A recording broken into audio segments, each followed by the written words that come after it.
জাতীয় স্বার্থে কাউকেই আমরা ছাড় দিয়ে কথা বলবো না।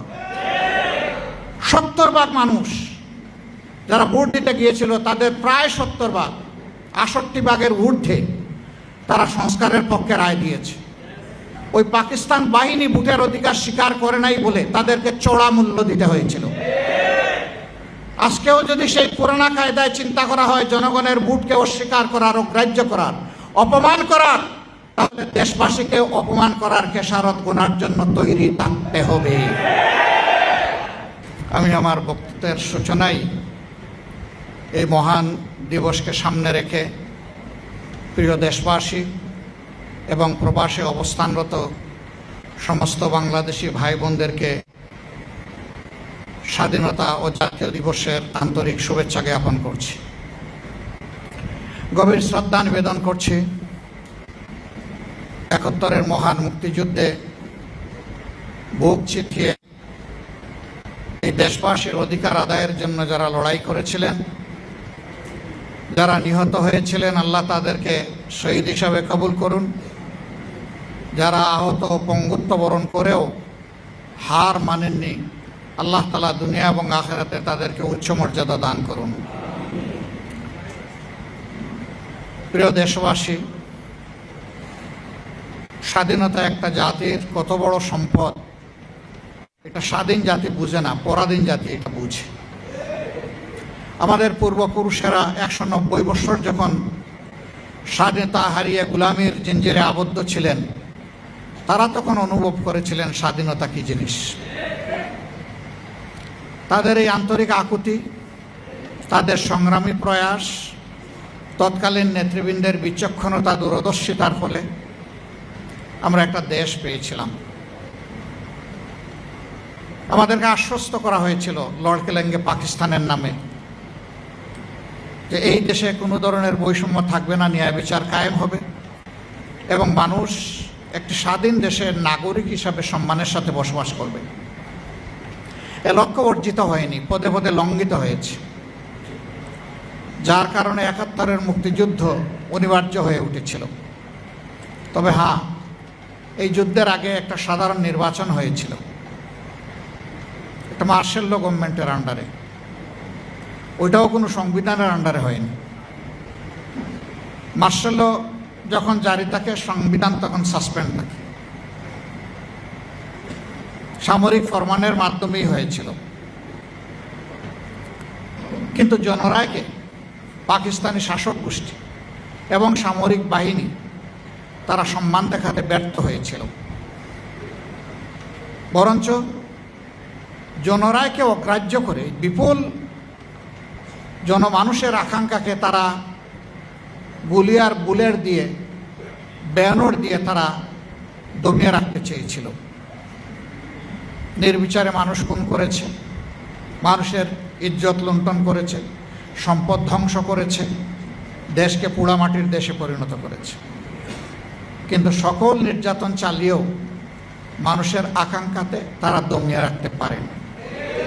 শেষ পর্যন্ত দেশ স্বাধীন হয়েছে। আরেকবার সেই লড়াকু সমস্ত যোদ্ধাদেরকে অন্তরের অন্তঃস্থল থেকে গভীর কৃতজ্ঞতা জ্ঞাপন করছি, যারা আমাদের জন্য একই মানচিত্রকে স্বাধীনতার মূলকে উপস্থাপন করেছেন, যারা আমাদেরকে একটি সম্মানজনক পতাকা হাতে তুলে দিয়েছে। এই পতাকা এবং মানচিত্রের হাত ধরে বাংলাদেশটা বদলে যাওয়া উচিত ছিল, কিন্তু না, ভূতল পরিবর্তন হয়েছে, ভিতরের জিনিস পরিবর্তন হয়নি। এক এক করে 54 বছর বিদায় নিয়েছে। আমরা আগামীকাল 55তম বছরে ইনশাল্লাহ পা দেব একটা জাতি হিসাবে। দ্বিতীয় বিশ্বযুদ্ধের পর জাপান কি অবস্থায় ছিল সবাই জানেন, কিন্তু মাত্র 3 বছরের মাথায় তারা বিশ্বকে চমকে দিল। তারা বিশ্বের সর্ববৃহৎ ইলেকট্রোমেকানিক্যাল ইন্ডাস্ট্রি মিৎসুবিশি চালু করে বিশ্বকে জানাই দিল যে জাপান ঘুমিয়ে পড়ে নাই। সেই জাপান সেখান থেকে বের হয়ে আসতে পারল, বের হয়ে এসে এখন বিশ্বের একটি উন্নত মর্যাদাশীল জাতি হিসেবে নিচে দাঁড়াতে পারল। এই অঞ্চল দুইবার স্বাধীনতা অর্জন করার পরেও আমরা কেন পারলাম না? এই না পারার কারণ আমাদের সাধারণ জনগণ নয়। এই না পারার কারণ হচ্ছে নেতৃত্বের ব্যর্থতা, লোভ, অদূরদর্শিতা এবং সীমাহীন দুর্নীতি। দুর্নীতি শুধু টাকা পয়সা হাত লাগলে হয় না, হ্যাঁ এটাও দুর্নীতি। সবচেয়ে বড় দুর্নীতি হচ্ছে মানুষের অধিকার হরণ করা, অযোগ্য লোকদেরকে যোগ্য জায়গায় বসিয়ে দেওয়া, যোগ্যতা সম্পন্ন লোকদেরকে অপমান করে তাড়িয়ে দেওয়া, এটি হচ্ছে সবচেয়ে বড় দুর্নীতি। দুর্নীতির এই বিষবাষ্প যতক্ষণ পর্যন্ত সমাজ থেকে বিদায় না নেবে, আমাদের সমাজ স্বাধীনতার কাঙ্ক্ষিত সুফল ভোগ করতে পারবে না। এরপরে তার মুখেই শুনলেন, আমি বলার পরে তো হইচই পড়ে গেছিল। আমি বলেছি যে তিনি বিদ্রোহ করেছেন, বেওকুফরা বুঝেছে তিনি স্বাধীনতা ঘোষণা করেছেন। এটা নিয়ে কি যে হইচই। তিনি অবশ্য বলেছেন অনেক সময় এরা ইংলিশটা বুঝে না, উনি ঢাকা বিশ্ববিদ্যালয়ের ইংরেজি শিক্ষকদেরকে ব্যবহার করেছেন। এরপরে তিনি বলেছেন যে না, আমার কাছে এগুলা সংরক্ষিত আছে, পয়সাও লাগবে না, আমি দেখাই দিব, চলে আসো আমার বাড়ি। জানবে না, বুঝবে না, তার আগে চায়ের কাপে ঝড় তুলবে। কেন তুলে জানেন? মূল ইস্যুকে চাপা দেওয়ার জন্য তুলে। দেখেন না, সম্প্রতি একটা ঘটনা, আমাদের এই ঈদ উপলক্ষে আমরা একটা রিসেপশনের আয়োজন করেছিলাম। বিদেশি কূটনীতিবিদরা এবং আমাদের বন্ধুরা এখানে এসেছিলেন। ঈদের দিনটা মানুষ একটু খোলা মনে সবার সাথে মিশে। আমি একটু এসেছি, হায় রে আল্লাহ, এটা নিয়ে কি যে অবস্থা। নবীজি করেছেন রে ভাই, তিনি তার প্রিয়তম সাহাবীর সাথে এটা করেছেন। এটা তো আমার নবীর প্রিয় সুন্নত। আমি তো আমার নবীর প্রত্যেকটা সুন্নতকে ভালোবাসি। কে কি বললো না বললো এগুলো পাত্তাই আমি দেই না। তুমি বলতেই থাকো, আমি করতেই থাকবো। হ্যাঁ, মানুষ হিসাবে যদি ভুল করি অনুতপ্ত হব, ক্ষমা চাইব, কোনো অসুবিধা নাই। কিন্তু আমার শুদ্ধ কাজটাকে ভুল হিসাবে চালিয়ে দিবা আর মনে করবা নিজেই শুধু জ্ঞানী, আর সবাই চোখ বন্ধ করে অথবা উট পাখির মতো ঠোঁট বালিতে ঢুকতে বসে আছে, এটা মনে করবা না। দুনিয়া বড় চালাক। তুমি যে রাস্তা দিয়ে হাঁটো, ওই রাস্তা অবজার্ভ করার জন্য তোমার রাস্তায় শত সার্চ লাইট বসে আছে। আমাকে একদিন একজন বিখ্যাত সাংবাদিক জিজ্ঞেস করলেন যে আপনাদের নিয়ে এত নাড়াচাড়া করে কেন? আমি বললাম খুব ভালোবাসে তো, এই জন্য বস্তায় আমাদের ভালো কথাটাকে টুইস্ট করে অন্যভাবে উপস্থাপন করে। একটা কথা এক লাইনে সব বলা যায় না, হয়তো 3টা লাইন বললাম। ওর পছন্দ হয়েছে আমাকে ঘায়েল করার জন্য একটা লাইন পোস্টিং দেবো, ওইটাকেই ফটোকার্ড বানিয়ে ছেড়ে দিল, বাকি 2 লাইনের খবর নাই। ভাই, এগুলো তো ভালো জিনিস না। আমরা জানি আমাদের সাংবাদিক বন্ধুরা এগুলা করতে চান না, তাদেরকে করানো হয়, করতে বাধ্য করা হয়। এত রক্ত, 71-এর ত্যাগ, 24-এর ত্যাগ, এই সবগুলো তো ম্লান হয়ে যাবে যদি ভালোকে ভালো হিসাবে পুরস্কৃত করা না হয় আর মন্দকে যদি দমন করা না হয়। আমরা কি দেখছি?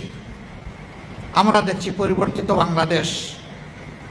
শাসন ক্ষেত্রে শাসক বদলেছে, কিন্তু শোষণের ধারা বদলায়নি। ইতিমধ্যে যে সমস্ত লক্ষণ ফুটে উঠেছে আপনারা সবাই পরিষ্কার। সর্বশেষ যেটা পেরেক মারা হচ্ছে, একটা গণতান্ত্রিক ধারা চালু হোক, এই জন্য এই নির্বাচনের ফলাফল নিয়ে আমাদের অনেক কষ্ট আছে। সব কষ্ট চেপে আমরা বলেছি আমাদের দেশটা গণতান্ত্রিক ট্রেন হিসাবে রেল লাইনের উপরে উঠুক, চলুক, সামনের দিকে চলুক, আস্তে আস্তে ঠিক হয়ে যাবে। তো উঠাই দিলাম। এই উঠাই দেওয়ার পরে এখানে প্রশাসক, ওখানে প্রশাসক, ওখানে প্রশাসক, এটা কি? এটা তো সংবিধান বিরোধী। পরিষ্কার, আপনি সংবিধানের কথা বলতেছেন, ওই সংবিধানেই তো লেখা আছে স্থানীয় সরকারের সকল স্থলে একমাত্র নির্বাচিত প্রতিনিধিরাই তারা দায়িত্ব পালন করবেন। তো এদেরকে কে নির্বাচন করলো? এরা দলীয় আনুগত্যের ভিত্তিতে বিভিন্ন জায়গায় লোকদেরকে বসিয়ে দেওয়া হচ্ছে, জাতির গাড়ে চাপিয়ে দেওয়া হচ্ছে। আমরা এগুলো মানি না। আপনি সংবিধানের এক অংশ মানবেন, আর এক অংশ মানেন না। ভারী মজা। একটা অর্ডারের ভিত্তিতে দুইটা ভোট একই দিনে হয়েছে। আপনি গোশত মানেন কিন্তু জুল খাইতে রাজি না। একই তরকারি একই বাসনে পাকানো হয়েছে, গোশতটা খেয়ে নিলেন, বলতেছেন জুলটা হারাম। তো ওই গোশত তো জুলের ভিতরে পাকানো হয়েছে, তাহলে এই গোশত হালাল হয় কিভাবে? ওইটাও হারাম। জনগণকে এত বোকা মনে করার কারণ নাই, জনগণ সব বুঝে। হ্যাঁ, আপনারা মানবেন, তবে সহজে মানবেন না, আমরা বুঝতেছি। এরকম অতীতেও কিছু কিছু বিষয় সহজে মানেন নাই, কিন্তু পরে ঠিকই মেনেছেন। আমরা নিজের জন্য, কোনো দলের জন্য এই কাঠামোগত পরিবর্তন আমরা চাচ্ছি না, সংস্কার চাচ্ছি না। আমরা 18 কোটি মানুষের জন্য চাই। গণতন্ত্রের এসেন্স, বিউটি, একটা দল সরকারে যাবে আর একটা দল বিরোধী দলে থাকবে, এই দুই দল মিলেই জাতিকে সামনে এগিয়ে নেবে। সরকার ভালো করলে সহযোগিতা করবে বিরোধী দল, যদি মন্দ কিছু করে তাই লাগাম ধরে টান দেবে। আমাদের নীতি তাই হবে ইনশাআল্লাহ। তাওয়ানু আলাল বিররি ওয়াত তাকওয়া ওয়ালা তাওয়ানু আলাল ইসমি ওয়াল উদওয়ান। এই নীতির বাইরে আমরা যাব না। জাতীয় স্বার্থে কাউকেই আমরা ছাড় দিয়ে কথা বলবো না। 70% মানুষ যারা ভোট দিতে গিয়েছিল, তাদের প্রায় 70%, 68% ঊর্ধ্বে তারা সংস্কারের পক্ষে রায় দিয়েছে। এখন একবার তারা বলেন যে আমরা অক্ষরে অক্ষরে মানব, আবার বলেন জনগণ না বুঝে রায় দিয়ে দিস। আরে ভাই, জনগণ বুঝুক না বুঝুক, ভোটের অধিকারটা তার, আপনার না। ওই পাকিস্তান বাহিনী ভোটের অধিকার স্বীকার করে নাই বলে তাদেরকে চড়া মূল্য দিতে হয়েছিল।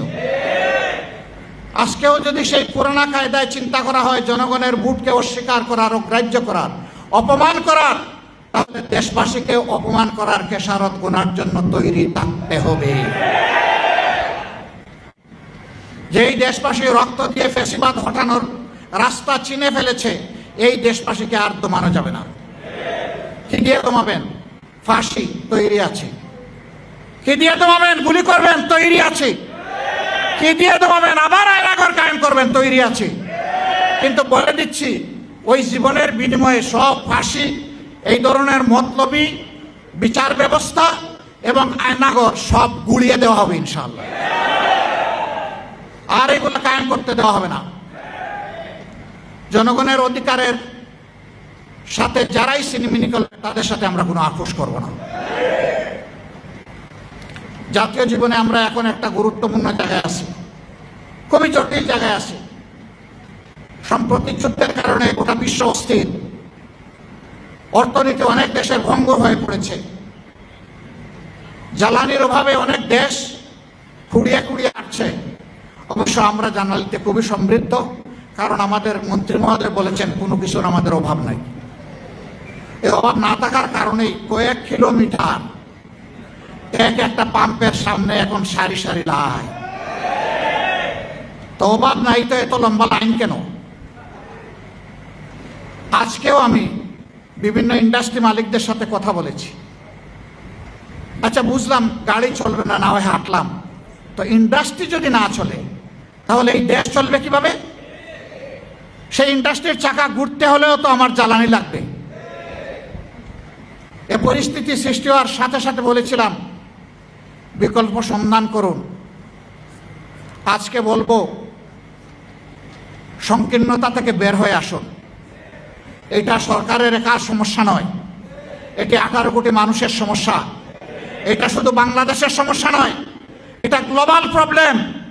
এই ধরনের জাতীয় সমস্যায় খোলা মনে সবাইকে নিয়ে বসেন। আমরা প্রস্তুত সব দিক থেকে সহযোগিতা করতে, যতটুকু সম্ভব। আজকেও কয়েকটা দেশের প্রতিনিধিদের সাথে কথা বলেছি যে তারা এই পরিস্থিতিতে আমাদেরকে কি সহযোগিতা করতে পারে। তারা বলেছে আমরা সাধ্যমতো বন্ধু দেশকে সহযোগিতা করার জন্য প্রস্তুত আছি। আমরা যদি এই সরকারের ব্যর্থতা চাইতাম, তাহলে আমরা রাস্তায় এখন নেমে আগুন জ্বালানো শুরু করতাম। আমরা তো সরকারের সফলতা চাই, কিন্তু সরকারই যদি উল্টা পথে হাঁটে, আমাদের তো করার কিছু নাই। সরকারকে সঠিক পথে হাঁটতে হবে। মানুষের আকাঙ্ক্ষাকে সম্মান করুন। একবারে আগামী 29 তারিখ আবার অধিবেশন বসছে, আমাদেরকে নোটিশ দেওয়ার কথা বলা হয়েছে সংস্কার বিষয়ে আলোচনার জন্য। আমরা সুযোগ দিয়ে বলতে চাই, নোটিশের অপেক্ষা না করে অধিবেশন বসার সাথে সাথে ঘোষণা দিন যে আমরা তা আপাদমস্তক যেভাবে সাইন করেছি ওইভাবে বাস্তবায়ন করব। আসুন এখন বাস্তবায়ন প্রক্রিয়া নিয়ে আমরা আলোচনা করি সংসদে। আমরা প্রস্তুত, খোলা মন নিয়ে প্রস্তুত, কিন্তু এইটা নিয়ে যে কোনো ধরনের কালক্ষেপণ, টালবাহানা আমরা মানব না। যদি সংসদে তার সমাধান হয় আলহামদুলিল্লাহ, না হয় এই রাজপথ আমাদের পরিচিত। আমরা প্রথমে এই রাজপথ চাই না, আমরা চাই সকল কর্মকাণ্ডের কেন্দ্রবিন্দু হোক সংসদীয় গণতন্ত্রে মহান জাতীয় সংসদ। সম্মানিত ভাইয়েরা, কেউ কেউ বলেন 72-এর সংবিধান পরিবর্তন করা যাবে না। আমি জিজ্ঞেস করি, 72-এর সংবিধান শেখ মুজিব কি রক্ষা করেছিলেন? 72-এর সংবিধানটা কি বাকশাল ছিল? 72-এর সংবিধানটা কি বহুদলীয় গণতন্ত্র নিষিদ্ধ ছিল? যে শেখ মুজিব নিজেই 72-এর সংবিধানকে জাগায় রাখলেন না, আপনি নতুন প্রেমিক কোত্থেকে আসলেন? জিয়াউর রহমান সাহেবকে এই সংবিধান পরিবর্তন করেন নাই? মরহুম নেতা এম.কে. আনোয়ার এই জাতীয় প্রেস ক্লাবের এই হলে বসে তিনি একটা আলোচনার সময় বলেন নাই যে জনগণের সরকার কায়েম হলে এই সংবিধানকে আমরা ছুঁড়ে ডাস্টবিনে ফেলে দেব? তিনি এই রকমই বলেছিলেন অঙ্গভঙ্গি করে। মরহুমা সাবেক প্রধানমন্ত্রী বিএনপি চেয়ারপারসন বেগম খালেদা জিয়া কি বলেন নাই যে জনগণের সরকার কায়েম হলে এই সংবিধান থাকবে না? তাহলে আপনারা কি তাদের চাইতে বেশি 72 সংবিধান প্রেমিক হয়ে গেলেন? এই সমস্ত জিনিস ভালো না, ভালো লক্ষণ না। জনগণকে মেহেরবানি করে ভুল বুঝবেন না, ভুল বুঝানোর চেষ্টা করবেন না। জনগণের আকাঙ্ক্ষা বুঝার চেষ্টা করুন, দেয়ালে একটা কান চাপেন, শুনবেন এদেশের জনগণ কি চায়। যদি এই সংস্কারকে মেনে না নেওয়া হয়, তাহলে মিনিমাম 1400 শহীদ যারা হয়েছে তাদেরকে অপমান করা হবে, হাদিদেরকে অপমান করা হবে, আবরার ফাহাদকে অপমান করা হবে, ফেলানির ঝুলন্ত লাশের সাথে অপমান করা হবে। এ কাজ করতে যাবেন না। বেঁচে থাকা জিন্দা শহীদ জুলাই যোদ্ধারা তারা এটা মেনে নেবে না। জুলাই যুদ্ধ 100 নয়, 200 নয়, 1000 নয়, 10,000 নয়, 1 লাখ নয়, 2 লাখ নয়, জুলাই যুদ্ধ ছিল কোটি কোটি। এ মানুষের বিরুদ্ধে অবস্থান নেবেন না। মেহরবানি করে জন আকাঙ্ক্ষার প্রতি সম্মান করুন। আজকের এই মহান দিবসের আলোচনায় সবাই আমি বুক ভরে সরকারকে সেই আহ্বান জানাতে চাই। আর জাতীয় জীবনে যে কঠিন সময় এসেছে, খোলা মন নিয়ে উদারতা দেখিয়ে আমাদেরকে ডেপুটি স্পিকার দেওয়ার দরকার নাই। উদারতা দেখিয়ে জাতীয় সমস্যার সমাধানে এক জায়গায় একসাথে বসে। এটা সংসদের ভিতরে হবে না, কারণ সংসদের ভিতরে সকল দল প্রবেশ করে নাই। এদেশে যারা অন্যান্য দল আছে তাদের অবদান আছে এই দেশের জন্য, মুক্তিযুদ্ধে আছে, 24-এ আছে। এই তাদের সবাইকে নিয়ে বসে কথা শুনেন, ডিসিশন তো আপনারাই নেবেন। অন্তত খোলা মনে পরামর্শগুলো শুনেন, কে কি বলতে চায়। আমি আশা করি জাতি উপকৃত হবে এবং আপনারাও দিশা পাবেন ইনশাআল্লাহ। সেই পারস্পরিক হিংসা হানাহানির রাজনীতি বন্ধ হবে। আফসোস, এখনো শুধু একটা ইলেকশন হয়ে গেছে, সেইটাকে কেন্দ্র করে মানুষ খুন খাচ্ছে, এমনকি নিজ দলের মানুষকেও খুন করা হচ্ছে। তাহলে ফেসিবাদ বিদায় নিল কোথায়? ফেসিবাদ এতদিন আত্মগোপন করে গর্তের মধ্যে ছিল, এখন আবার মাথা তুলতে শুরু করেছে। দেশবাসীকে বলবো, এই ফেসিবাদ নতুন করে কেউ যদি কায়েম করতে চায়, ইনশাআল্লাহ সবগুলো হাত একত্রিত করে আমরা রুখে দেবো ইনশাআল্লাহ। রুখে দেওয়ার জন্য তৈরি থাকতে হবে।